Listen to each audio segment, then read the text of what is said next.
Hey everybody, welcome back to Record-ology. Today, we're going to be taking a look at this. This is the double-sided protractor strobe disc from Hudson Hi-Fi. I'm going to show you what it is, how to use it. You're not going to want to miss this. Come out tonight, can't you come out tonight? Buffalo gals, can't you come out tonight? Welcome to Record-ology. The reason why you would want a strobe disc, such as this one here from Hudson Hi-Fi, is to verify or to set the correct speed of your record player. Now, some record players come in with a built-in strobe function along the side of the platter. Others do not, such as this one. This one even has a pitch control, but no way to verify that. So the Hudson Hi-Fi stroboscopic disc does a great job of helping you set, adjust, and verify your turntable speed. So the first thing you're going to want to do is take off the felt platter mat, because this has a certain thickness that's designed to replicate the thickness of whatever platter mat you have on there, whether it's acrylic, felt, or whatever. The very first thing we're going to notice here is that there's two sets of rings, an inner set of rings and an outer set of rings. If you are in the United States or a country that has 60 hertz electricity, you're going to want to use the inner ring. If you are in Europe or another area that uses 50 hertz power, you can use the outer ring. For us here in the United States, we're going to be focusing on this inner ring. Each ring has 3 sets of dashes. Those dashes correlate to 3 speeds of the record's rotation: 33 1/3, 45, and 78. So if you have a record player that uses one of those 3 common speeds, this will help you set the speed, or at least verify that your record player is turning at the correct RPM. Now, how do we use it? It's actually pretty simple. These require a light source placed fairly close. A desk lamp should work just perfectly. It's best if the light bulb inside here is not fluorescent and not LED, but incandescent.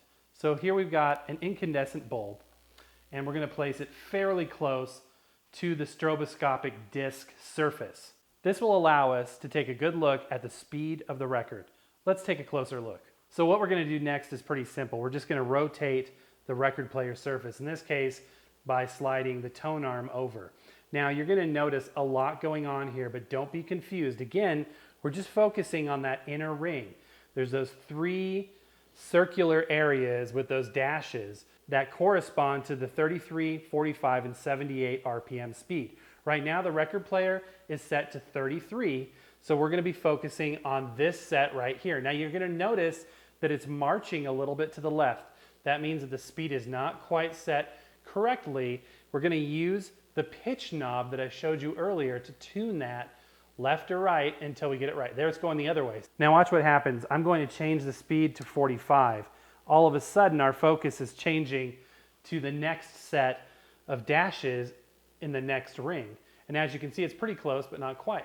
So we're going to use the pitch knob to get it still. And there we go. That's just about right. So now we know it's spinning at exactly 45 RPM. All right, guys, now check this out. Once you've set the speed, you can flip this bad boy over, and it's got a protractor built in on the reverse side. And we've covered this in more detail in a separate video, but basically you rotate the platter until you can rest the stylus very carefully right on the crosshatch right there. Now, looking down from above, you can use the lines that are printed there to help align your cartridge properly. Then you can very carefully lift this up, rotate it forward to the next one, and do the same thing, and that will allow you to make sure that your cartridge is perfectly aligned. Again, all of these things will go into giving you the best audio experience possible from your new turntable. We can even use a strobe disc to set the appropriate speed on this 100-year-old phonograph. So let's go ahead and crank her up. We should be seeing 78 RPM in the center right there. So we're going to adjust the speed until those lines right there are stationary. Right about there. Oh, it's really hard to set on these ones. Right about there.